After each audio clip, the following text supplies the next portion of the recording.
Okay, so let's look ahead to those games. Japan taking on Croatia. Where can Japan hurt Croatia? What can Croatia fear in this Japanese side? I think really like what we've seen against what they did against Spain and Germany, that sheer belief. And I think it was Bill Connolly that wrote a line that I absolutely love, which was Japan will make you suffer Japan will suffer for 85 minutes and then beat you in 5 minutes. And that's exactly what Japan are all about. And they potentially frustrate fans.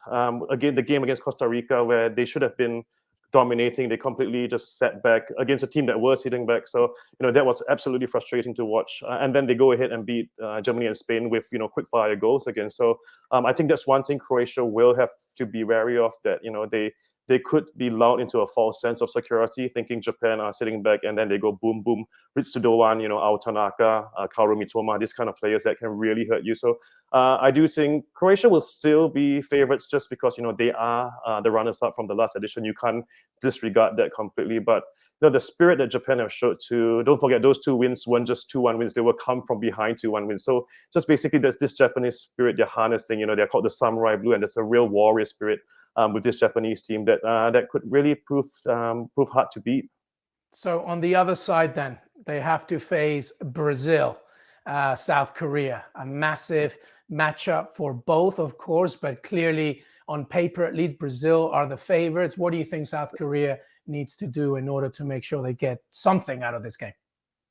Yeah, I think it's going to be one where they have to do what they did against Portugal, really be tight. They can't afford to. Obviously, against Portugal, they conceded after just 5 minutes. They kind of have to avoid that this time against Brazil. But at the same time, do the same thing, not really give up, even though they won't be getting as much of the ball as they need. And someone like Son Heung-min, we obviously talk about Son Heung-min all the time, but he is that player, as we saw with his assist to Hwang Hee-chan for the winner against Portugal. He is that player that is capable.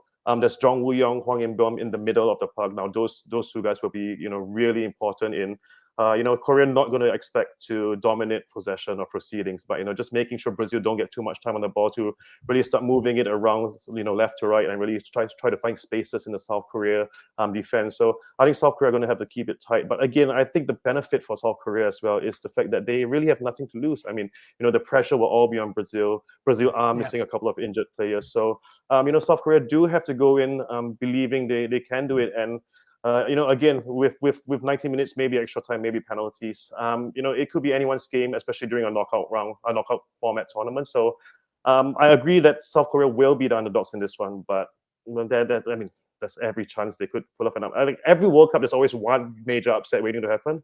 I'm hoping that's not Japan over Spain and Germany. I'm hoping this might be the one. Oh, yes. Well, we hope so too. And obviously, we'll be hearing from you again if that happens, Gabe Tan. It's been great to have you on the ESPN FC Daily. Thanks for joining us. Thanks, guys. Thanks so much for watching ESPN on YouTube. And for more sports highlights and analysis, be sure to download the ESPN app. And for premium content and live streaming, subscribe to ESPN Plus.